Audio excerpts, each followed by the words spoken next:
अमरीका ने ज़ेर ज़मीन अहदाफ को निशाना बनाने वाले B-2 बमबार तैयारे बहरुल काहल भेज दिए। तैयारे जजीरे गुआम में अमरीकी नेवल बेस की जानिब जा रहे हैं। बरतानवी अखबार टेलीग्राफ का दावा कहा कि अमरीका ईरान पर हमला करने का सोच रहा है। रियासत मैसूरी से 4 जंगी जहाज हफ्ते की सुबह B-2 स्टेल्थ तैयारे का रुख अमरीका से मगरिब की जानिब है। तैयारों के साथ रिफ्यूलिंग के लिए 4 टैंकर भी थे। B-2 तैयारे बंकर बस्टर बरसाने की सलाहियत रखते हैं। तैयारे 30,000 पाउंड वजनी बम गिरा सकते हैं।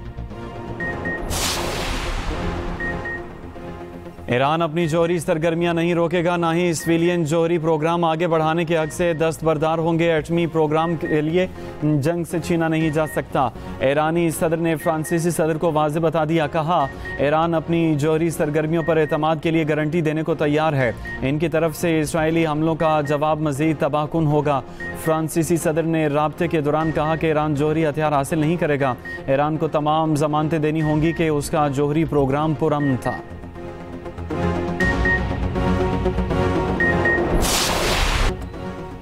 इसराइल की ईरान के खिलाफ जारी जनूबी ईरान पर नए हमले कर दिए। शराज शहर को निशाना बनाया गया। इसराइली फौज ने दावा किया ईरान के जनूबी शहर बंदर अब्बास पर हमले किए गए। हथियारों के डिपो और ड्रोन साइट्स को निशाना बनाया गया।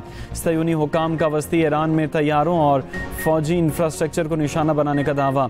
ईरान के मगरबी कस्बे में धमाकों की इतलात। इराक की सरहद पर वाक़ ये इलाका तेल की पैदावार के लिए अहमियत का हामिल है। उधर इसराइल का हमास के लिए अहम ईरानी फौजी राब्ता कार को मारने का दावा। इसराइल का इस्फहान में न्यूक्लियर साइट पर हमला। इसराइल का एक और ईरानी साइंसदान अहलिया समेत शहीद करने का दावा। पाकिस्तान की इस्लामी ममालिक से इत्तेहाद की अपील। वज़ीर ख़ारजा इसहाक़ डार ने OIC वज़ीर ख़ारजा काउंसिल इजलास से खिताब करते हुए कहा, इसराइल ईरान और गज़ा में दहशत गर्दी कर रहा है। उम्मत मुस्लिमा को दरपेश चैलेंजेस से निमटने के लिए मिलकर चलना होगा। इसराइली जारहियत से आलमी अमन को ख़तरा है। ईरान के ख़िलाफ़ इसराइली जारहियत की मज़म्मत करते हैं। इस्लामोफोबिया की रोकथाम के लिए मिलकर इक़दाम करना होंगे। पाकिस्तान का गज़ा में फ़ौरी और गैर मशरूत जंगबंदी का मुतालबा। नायब वज़ीर आज़म ने मज़ीद कहा कि भारत की जानिब से पाकिस्तान का पानी रोकना किसी सूरत कबूल नहीं। भारत के गैर कानूनी इक़दामात से खित्ते के अमन को खतरा है। पाकिस्तान ने भारतीय जारहियत के खिलाफ अपना हक इस्तेमाल किया। मसला कश्मीर का अक़वाम मुत्तहिदा की करारदादों के मुताबिक हल चाहते हैं। खित्ते के पायदार अमन के लिए मसला कश्मीर का हल नागुज़ीर है।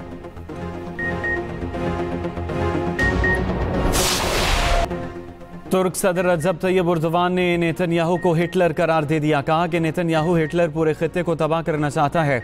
इसराइल ने ईरान पर हमला किया। अमरीका और ईरान के जोहरी मुज़ाकरात सबूताई करने की कोशिश की। इसराइल की जंग को पूरे खित्ते में फैलाना चाहता है।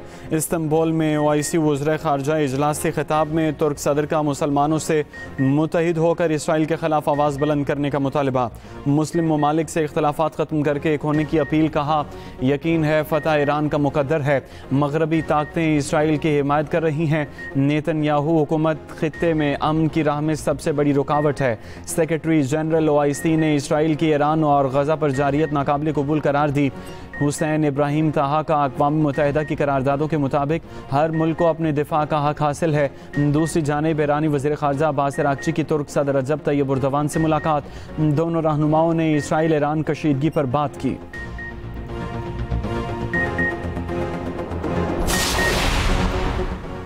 नायब वज़ीर आज़म इसहाक़ डार और फील्ड मार्शल आसिम मुनीर की तुर्क सदर रजब तैयब एर्दोगान से मुलाकात। दो तरफ़ा ताउन को मज़ीद गहरा बनाने के अज़्म का यादा। मजबूत और बरादराना ताल्लुकात की अहमियत पर जोर। ईरान की खुद मुख्तारी इलाक़ाई सालमियत और अक़वाम मुत्तहिदा के मंशूर के तहत उसके दिफा के हक़ की मुकम्मल हिमायत का यादा। कशीदगी में कमी के लिए सिफारती कोशिशें जारी रखने पर इत्तफ़ाक़। मुतालबा किया आलमी बरादरी खित्ते में अमन व इस्तेहकाम की बहाली के लिए किरदार अदा करे। गज़ा में जारी जारहियत को फौरी रोकने की ज़रूरत पर भी जोर। बिला तातुल इमदाद के लिए कोशिशें तेज़ करने पर इत्तफ़ाक़। OIC वज़ीर ख़ारजा काउंसिल की साइडलाइन पर होने वाली मुलाकात में नायब वज़ीर आज़म ने शहबाज शरीफ का नेक ख्वाहिशात का पैगाम पहुँचाया। ईरान के सुप्रीम लीडर आयतुल्लाह ख़ामनेई ने अपने मुमकिन जानशीनों का फैसला कर लिया। अमरीकी अखबार न्यूयॉर्क टाइम्स के मुताबिक ईरानी सुप्रीम लीडर ने 3 नाम तजवीज़ किए। आयतुल्लाह ख़ामनेई 36 साल से ईरान के रहबर आला हैं। ख़ामनेई सिर्फ एक मुशीर के ज़रिए पैगामात का सिलसिला जारी रखे हुए हैं। ईरानी सुप्रीम लीडर की जानिब से इलेक्ट्रॉनिक पैगाम रसानी तर्क कर दी गई।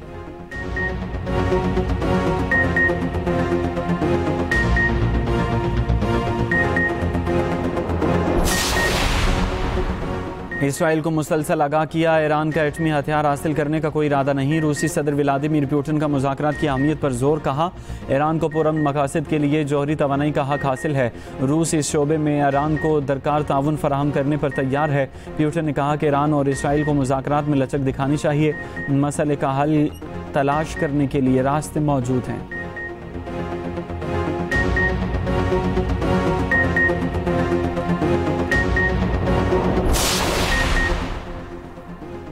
साबिक अमरीकी सदर बिल क्लिंटन ने ईरान पर इसराइली हमले की वजह बता दी।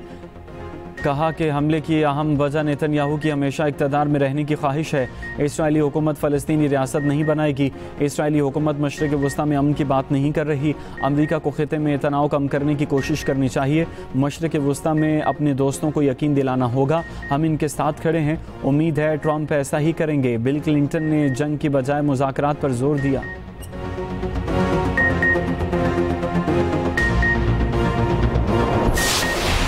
ईरान इसराइल जंग में ईरान के महले वकू की क्या अहमियत है। नक्शे पर ईरान पहाड़ों में घिरे हुए मजबूत किले की मानंद है। ईरान पर ज़मीनी हमला तकरीबन नामुमकिन, जिसकी बड़ी वजह पहाड़ हैं।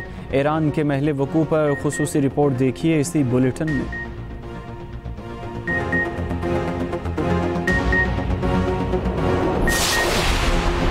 सदर ममलकत ने बेनज़ीर हुनरमंद प्रोग्राम का इजरा कर दिया।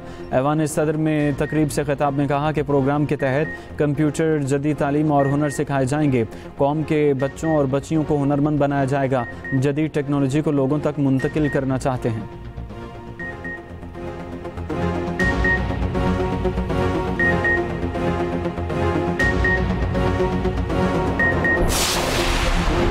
सोलर पैनल्स की दरामद पर टैक्स 10% कर दिया। सोलर पैनल्स पर टैक्सेस का इतलाक 1 जुलाई से होगा। सोलर पैनल की कीमतों में खुद साख्ता इजाफा करने वालों के खिलाफ कार्रवाई होगी। वज़ीर ख़जाना मोहम्मद औरंगज़ेब का सेनेट इजलास में इज़हार ख्याल, कहा गुज़श्ता साल कोई मिनी बजट मुतारिफ नहीं कराया। 6 से 12 लाख तक सालाना तनख्वाह पर इनकम टैक्स शरह 1% कर दी। शिबली फराज बोले बजट में महंगाई के खात्मे के लिए कुछ करना नहीं। फ्रांस कमेटी की बजट पर तजावीज़ हमारे साथ शेयर नहीं की गई।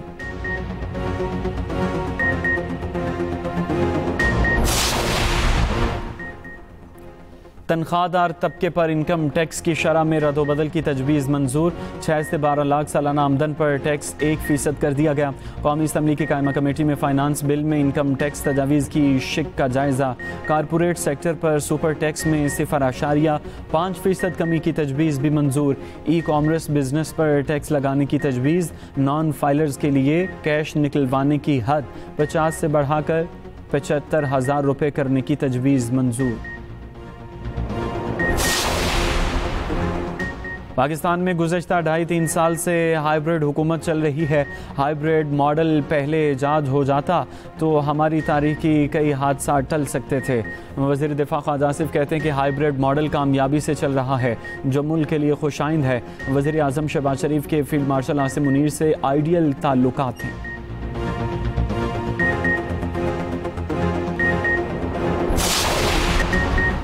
मुल्क के मुख्तलिफ इलाकों में बारिश। कराची में बादल बरस पड़े। क्लिफ्टन ओल्ड एरिया में बारिश। गुलशन मेमार, मलीर और मुल्हिका इलाकों में बूंदाबांदी। रावलपिंडी, इस्लामाबाद में तेज़ बारिश। नशीबी इलाके ज़ेर-ए-आब आ गए।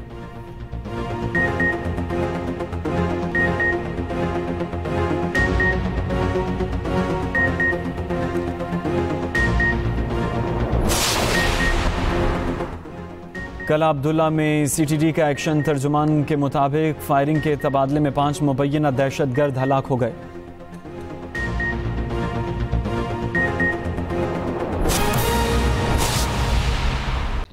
Thank you very much.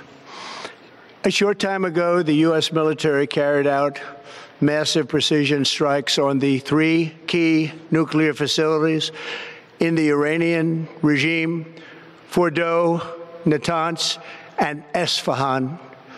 Everybody heard those names for years as they built this horribly destructive enterprise. Our objective was the destruction of Iran's nuclear enrichment capacity and a stop to the nuclear threat posed by the world's #1 state sponsor of terror. Tonight I can report to the world that the strikes were a spectacular military success Iran's key nuclear enrichment facilities have been completely and totally obliterated. Iran, the bully of the Middle East, must now make peace.